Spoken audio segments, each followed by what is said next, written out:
आप सबको प्रभु यीशु मसीह के मीठे मधुर नाम में जय मसीह की। मैं मृणाल थॉमस आप सभी का ब्रनाशा मिनिस्ट्रीज के इस लाइव डिवोशन में हार्दिक स्वागत करता हूं और मैं आशा करता हूं कि परमेश्वर पिता ने आप सबों को संभाले रखा होगा और अपनी इस महान करुणा में लिए चले होंगे। आइए हम आज के इस डिवोशन को प्रारंभ करेंगे और एक प्रार्थना के साथ हम इस डिवोशन में आगे जाएंगे। आइए हम प्रार्थना करेंगे।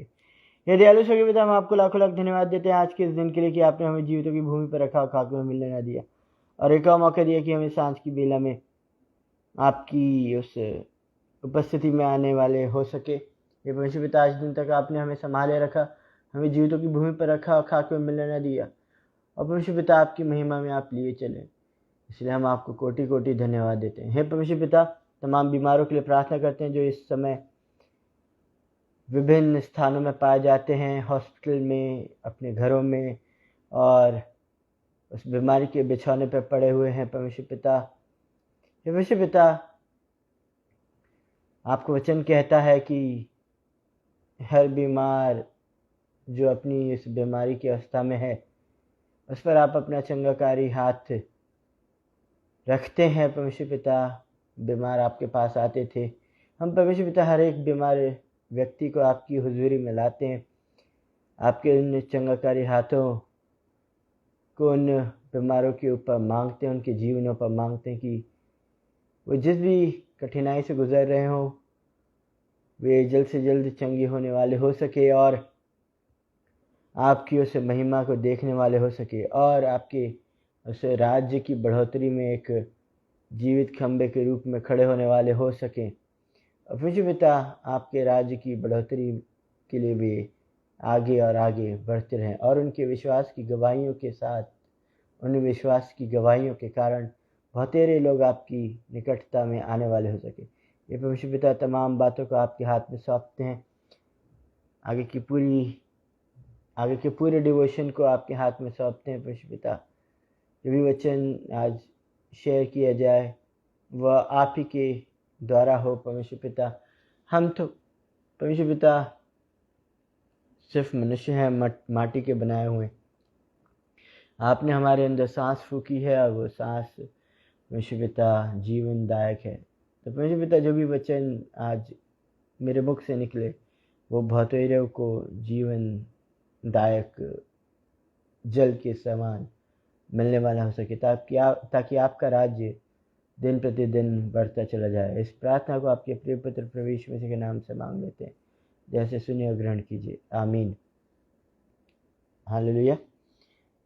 आज का जो वचन पाया जाता है और जो आज मेरा टॉपिक है वो the danger of pre assumption है। मैं कभी भी अपने मैसेज को टाइटल नहीं देता था, लेकिन ये मेरा एक एक्सपेरिमेंट है कि मैं अपने मैसेज को टाइटल दे रहा हूँ। और आइए हम वचन में जाते हैं।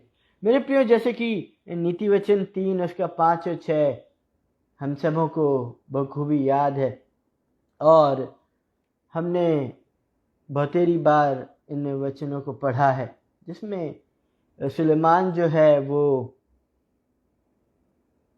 कुछ बातों को हमसे कहते हैं और हम देखते हैं किस प्रकार वो अपने पुत्र को भी शिक्षा देते हैं। और हम देखते हैं उनका वचन कहता है कि तू अपनी समझ का सहारा न लेना, वरन संपूर्ण मन से यहोवा पर भरोसा रखना, उसी को स्मरण करके सब कार्य करना, तब वह तेरे लिए सीधा मार्ग निकालेगा। परमेश्वर अपने वचन के पढ़े और सुने जाने पर हम सबों को बहुतायत की आशीष देवें, आमीन।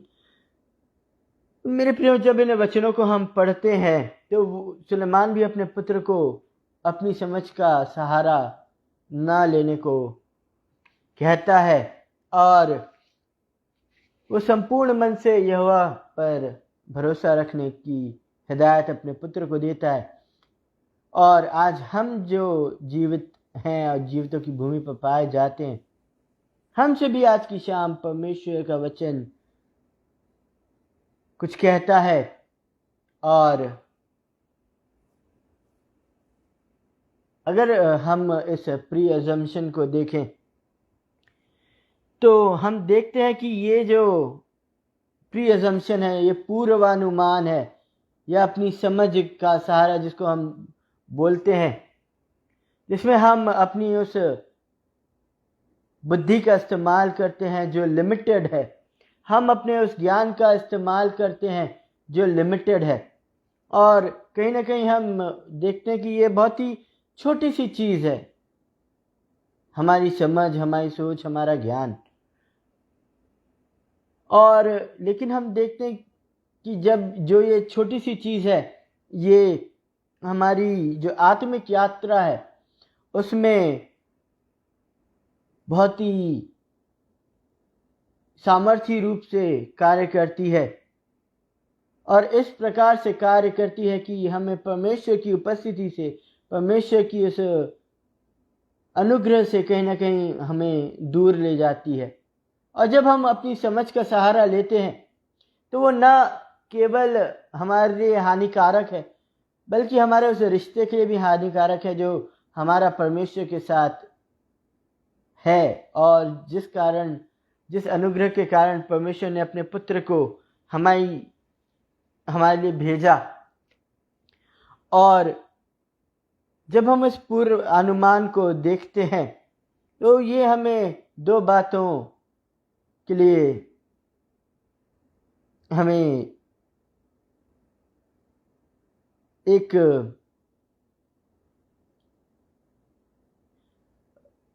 एक एक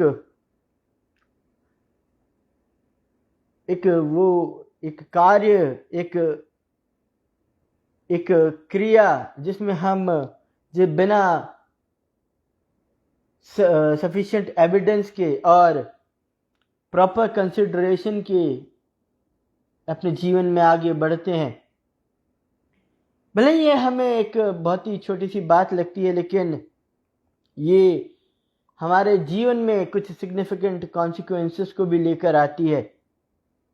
और जैसा कि हम जब देखते हैं विश्वास के बारे में, तो विश्वास जो रहता है वो हमारे सिर्फ भरोसे को और पूर्ण निर्भरता को जो हमारी परमेश्वर पिता पर है उसको दर्शाता है। लेकिन ये जो पूर्व अनुमान है वो सिर्फ हमारी बुद्धि पर और हमारी उन चीज़ों पर जिनके बारे में हम अनभिज्ञ हैं और जिनको सिर्फ हमारी ये बुद्धि के अनुसार हम कार्य करते हैं, जो हमें दिखाई पड़ता है उस बात पर हम अपने जीवन को आगे बढ़ाते हैं। और ये बात अभी से नहीं परंतु आदिकाल से इस प्री अजम्पशन के कारण, इस पूर्व अनुमान की और इस बुद्धि की चाह ने बहुत बड़ा इम्पैक्ट एक ह्यूमैनिटी पर, इंसानियत पर डाला है। जब हम उत्पत्ति में देखते हैं तब एक पूर्वानुमान या प्री अजम्पशन के कारण हम देखते हैं कि आदम और हवा से एक अनाज्ञाकारिता हुई थी, क्योंकि उन्होंने अपनी उस संकीर्ण बुद्धि का इस्तेमाल किया था। उनने अपनी समझ का सहारा लिया था, जितनी उनकी समझ थी उस अनुसार उनने अपने उस कार्य को किया था। और जब हम उत्पत्ति 3 अध्याय उसकी तीसरी आयत को देखते हैं तब हमें परमेश्वर का वचन इस प्रकार से कहता है, अतः जब स्त्री ने देखा कि उस वृक्ष का फल खाने के लिए अच्छा और देखने में मनभाव और बुद्धि देने के लिए चाहने योग्य भी है, तब उसने उसमें से तोड़कर खाया।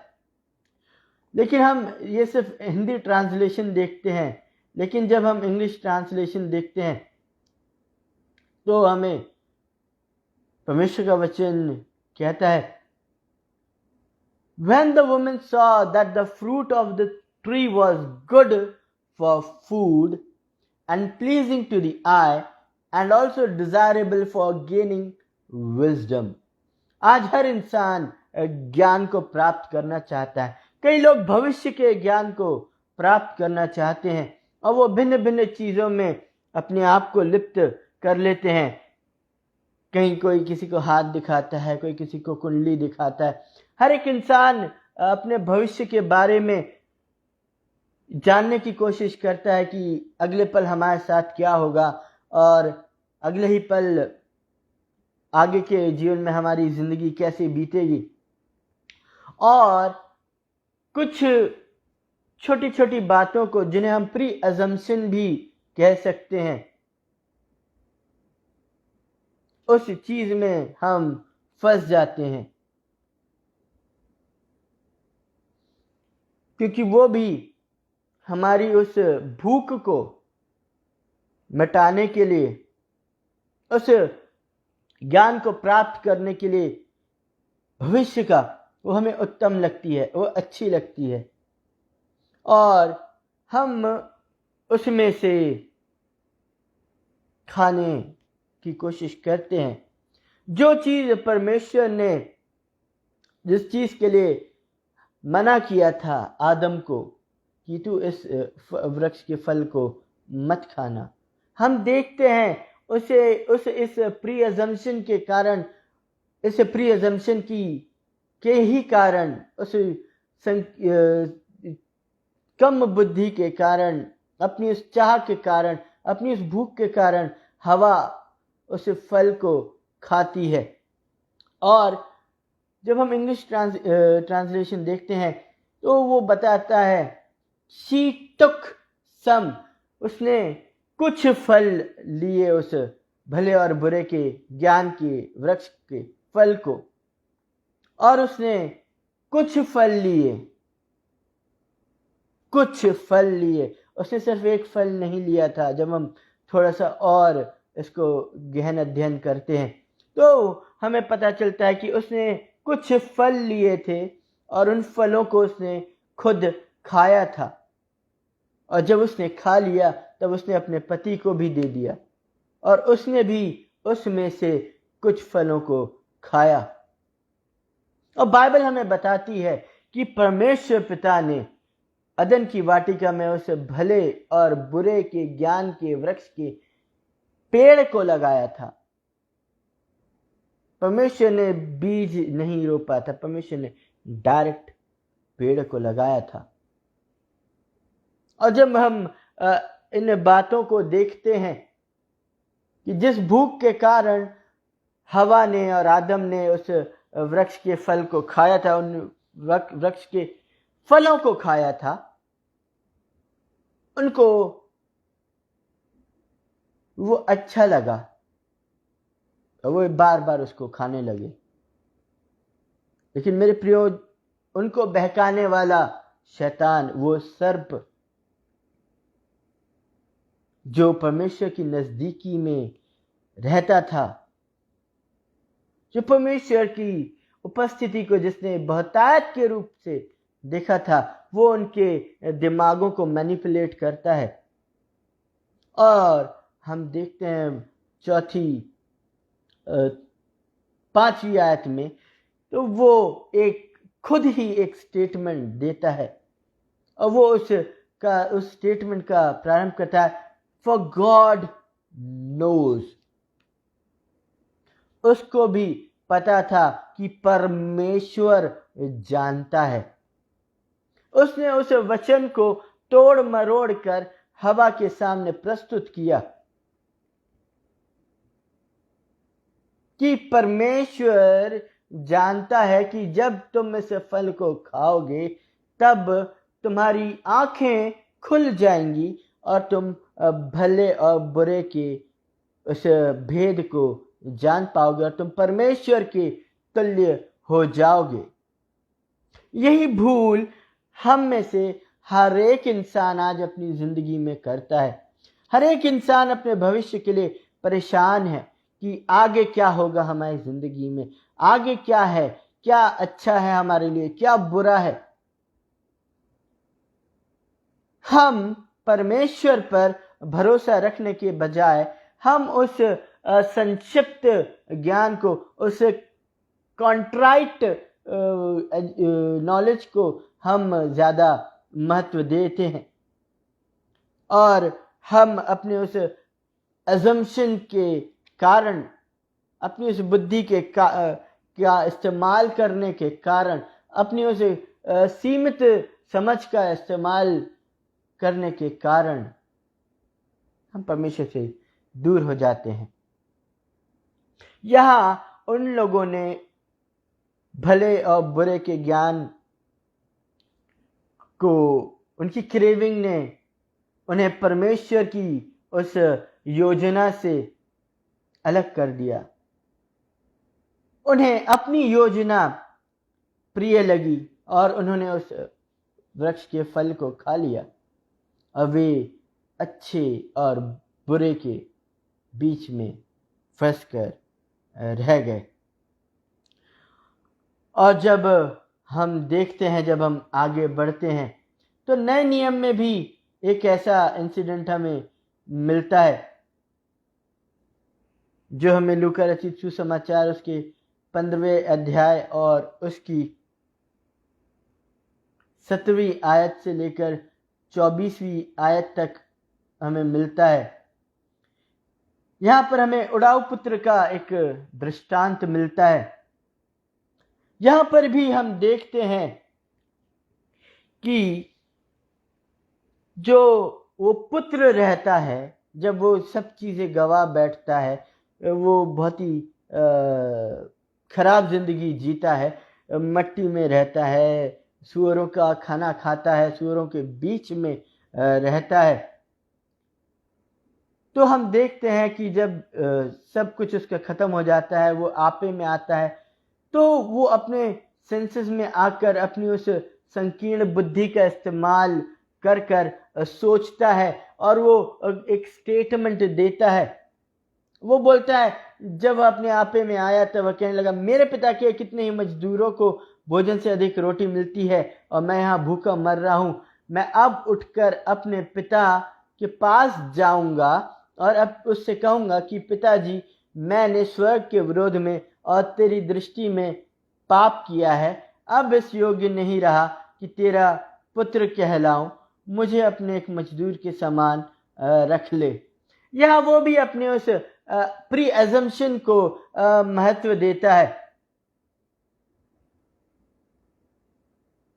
वो अपनी उस संकीर्ण बुद्धि का इस्तेमाल करता है। एक पुत्र अपने पिता के साथ, जिसके साथ उसने जिंदगी बिताई थी और वो पल भर के लिए अपने पिता से अलग हो गया था, वो इसी प्री एजम्पशन के कारण ऐसी बात उसके मन में आती है।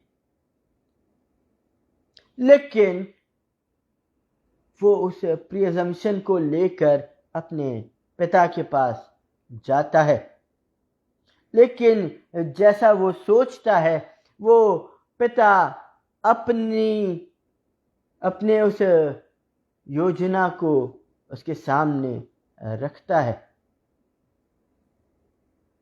इससे पहले कि वो कोई स्टेटमेंट दे, वो अपने पिता से अपने पापों का अंगीकार करे।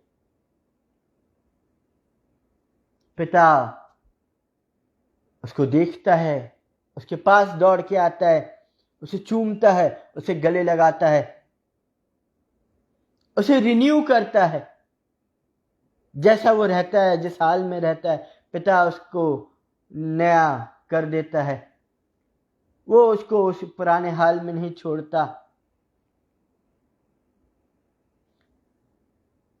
जबकि वो पुत्र जो रहता है, वो कुछ और सोच के निकलता है।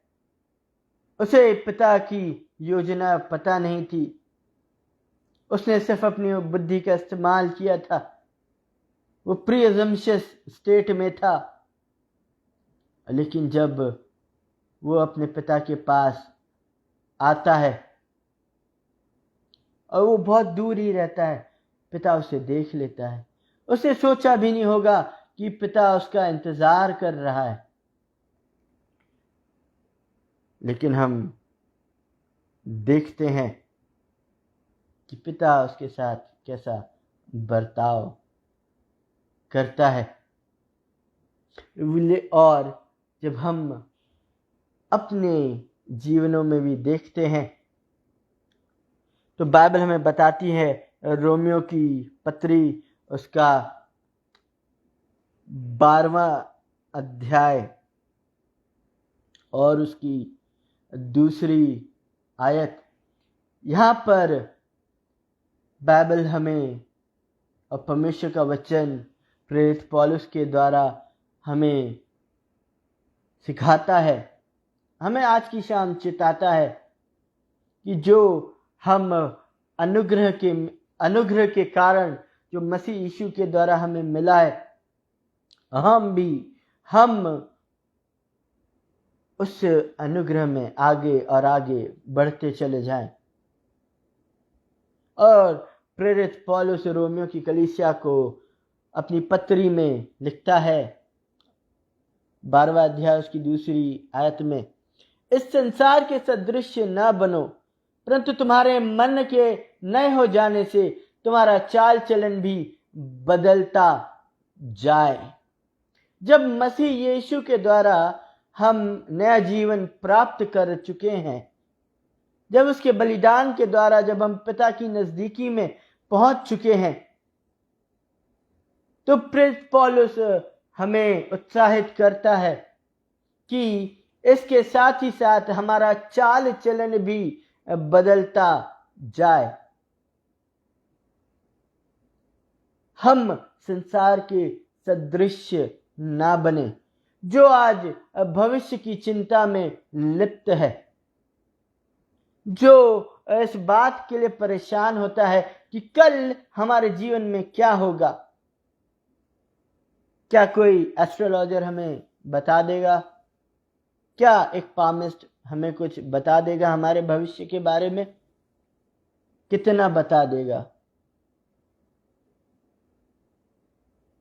लेकिन हम जब नया जीवन पा चुके हैं मसीह यीशु के द्वारा, तो हमें उस अनुग्रह में कार्य करना चाहिए, जिससे हम परमेश्वर की भली और भावती और सिद्ध इच्छा अनुभव से मालूम करते रहें। भली, भावती और सिद्ध इच्छा। हम अपनी इच्छा को प्रथम स्थान न दें, हमारी सोच को प्रथम स्थान न दें, हमारी योजनाएं, हमारी सोच, इन सब को हम सेकेंडरी रखें।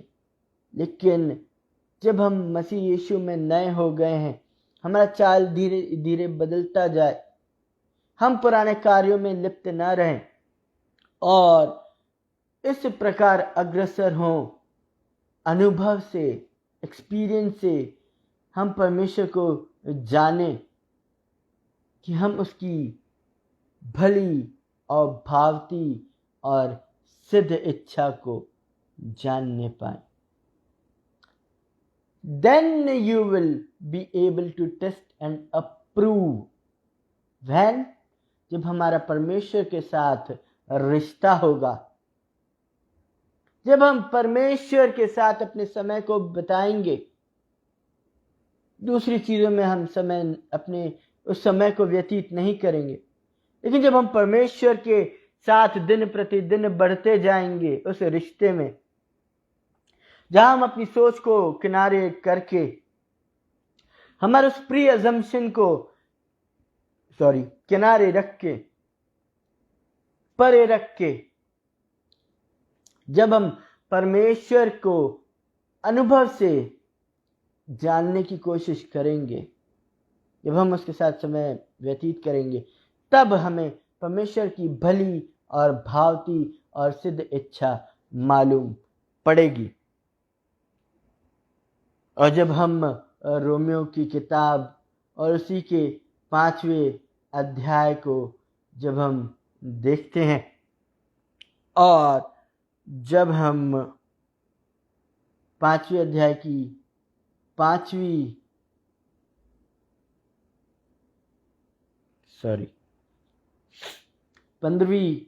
आयत को देखते हैं, तब प्रेरित पौलुस हम सबों को उस भली और भावती और सिद्ध इच्छा के बारे में अवगत कराते हैं, जहाँ पर परमेश्वर का वचन कहता है, पर जैसी अपराध की दशा है वैसी अनुग्रह के वरदान की नहीं, क्योंकि जब एक मनुष्य के अपराध से बहुत लोग मरे तो परमेश्वर का अनुग्रह, उसका जो दान एक मनुष्य के अर्थात यीशु मसीह के अनुग्रह से हुआ, बहुत से लोगों पर अवश्य ही अधिकाई से हुआ। जब आदम और हवा ने अपनी योजना को प्रथम स्थान दिया, जब उन्होंने अपनी सोच को, अपने उस प्री अजम्पशन को प्रथम स्थान दिया, तब उनने एक पाप किया और उस पाप के कारण बहुतेरे लोग मरे गए, बहुतेरे लोग मर गए। तो परमेश्वर का अनुग्रह और उसका जो दान एक मनुष्य अर्थात प्रभु यीशु मसीह के अनुग्रह से हुआ। क्या हुआ? जब प्रभु यीशु मसीह ने परमेश्वर की योजना को प्रथम स्थान दिया, अपनी योजना को परे रखकर जब प्रभु यीशु मसीह ने परमेश्वर की योजना को, परमेश्वर की इच्छा को, परमेश्वर की भली भावती और सिद्ध इच्छा को प्रथम स्थान दिया, तो उस कारण बहुतेरे लोग उस अनुग्रह के कारण नया जीवन प्राप्त करने पाए। और हम जब आगे बढ़ते हैं तो जब हम इसी रोमियो 5वें अध्याय की 20 और 21वीं आयत को देखते हैं तो हमें प्रेरित पौलुस आज की शाम किस प्रकार एक मसीह को अपने जीवन को व्यतीत करना है, उस बारे में हमें चिताते हैं कि क्योंकि जैसे एक मनुष्य की आज्ञा न मानने से बहुत लोग पापी ठहरे, वैसे ही एक मनुष्य की आज्ञा मानने से बहुत लोग धर्मी ठहरेंगे। और हम ठहरते हैं बनिस्बत हम अपने उस चाल चलन को बदलते चले जाएं, हम परमेश्वर की इच्छा को प्रथम स्थान दें, जैसे प्रभु यीशु मसीह ने किया। एक ने अनाज्ञाकारिता करी, आदम और हवा ने, उन्होंने परमेश्वर को के से ज्यादा अपनी उस इच्छा को, अपने उस प्री अजम्पशन को, अपनी उस भूख को, सांसारिक भूख को, ज्ञान की भूख को परमेश्वर की योजना से ऊपर रखा, तो बहुत सारे लोग अधर्मी ठहरे। और प्रभु यीशु मसीह ने जब परमेश्वर की इच्छा को प्रथम स्थान दिया, परमेश्वर की योजना को प्रथम स्थान दिया, अपनी समझ का सहारा नहीं लिया, लेकिन जो जो परमेश्वर ने योजना बनाई थी उन सबों को एक एक करके क्रियाशील किया, तो उनकी आज्ञा मानने के कारण आज हम धर्मी ठहरते हैं। और आगे वचन कहता है, व्यवस्था बीच में आ गई कि अपराध बहुत हो, परंतु जहाँ पाप बहुत हुआ वहाँ अनुग्रह उससे भी कहीं अधिक हुआ। अधिक अनुग्रह अधिक पाप को अधिक अधिकाई से ढांपने का कार्य करती है। जब हम मसीह यीशु में नए सिरे से जन्मे हुए लोग हैं तो हम भी उस अनुग्रह को प्रथम स्थान दें। हम अपने कार्यों के ऊपर डिपेंड ना करें, हम अपनी सोच के ऊपर डिपेंड ना करें कि सिर्फ हमारे कार्यों के द्वारा हम धर्मी ठहरते हैं, लेकिन हम जो मसीह यीशु के द्वारा हमारे जीवन में अनुग्रह प्रभु यीशु मसीह ने, जो हमारा मेल था जो परमेश्वर के साथ टूट चुका था आदम की अनाज्ञाकारिता के द्वारा, वो जब रिस्टोर किया, तो हम भी उस अनुग्रह को तुच्छ न जाने, हम अपनी समझ का सहारा न लें, और जो योजना परमेश्वर ने हमारे लिए अनादिकाल से रखी थी, उस अनुग्रह की योजना, उसमें हम आगे और आगे बढ़ते जाएं। 21 की जैसा पाप ने मृत्यु फैलाते हुए राज्य किया, वैसा ही हमारे प्रभु यीशु मसीह के द्वारा अनुग्रह भी अनंत जीवन के लिए धर्मी ठहराते हुए राज्य करे। तो मेरे प्रियो, जैसे कि आज परमेश्वर का वचन हमारे बीच में परमेश्वर लेके आए और हमें प्रोत्साहित किया कि हम भी उन चीज़ों को महत्व न दें अपनी ज़िंदगी में जो हमें परमेश्वर की योजना से परे रखती है। हम अपनी उस समझ का सहारा न लें, हम अपने उन प्री अजम्पशंस को, अपने उस भविष्य के ज्ञान की भूख को हम परे रखकर परमेश्वर की योजना, परमेश्वर के अनुग्रह में और परमेश्वर की दया में, जो प्रभु यीशु मसीह के द्वारा हमारे लिए स्थापित की गई है, जो सदा सर्वदा और अनंत जीवन के लिए जो योजना प्रभु यीशु मसीह के द्वारा हमारे लिए लाई गई है, हम उसमें आगे और आगे दिन प्रतिदिन बढ़ते चले जाएं, जिससे परमेश्वर का राज्य जो है वो इस जगत में और उस अनंत के जीवन में बढ़ता जाए। और हम सब जब प्रभु यीशु मसीह के द्वारा हम नया जीवन प्राप्त कर चुके हैं, हम अगर अभी भी उन चीज़ों में फंसे हुए हैं जो हमें परमेश्वर की योजना से, परमेश्वर को प्रथम स्थान देने से वंचित करता है, तो हम उन सब से परे हटकर आज, अभी और इसी वक्त परमेश्वर को महत्व देना, परमेश्वर की योजना को अपनी योजना से अधिक प्रिय जानना चालू करें, ताकि हम जो वायदे प्रभु यीशु मसीह के द्वारा परमेश्वर ने पूरे किए हैं, वो हम में से हर एक के जीवन में सार्थक होने पाए और हम आगे और आगे परमेश्वर की योजना में बढ़ते चले जाएं। परमेश्वर पिता हम सबों को बहुतायत की आशीष देवें।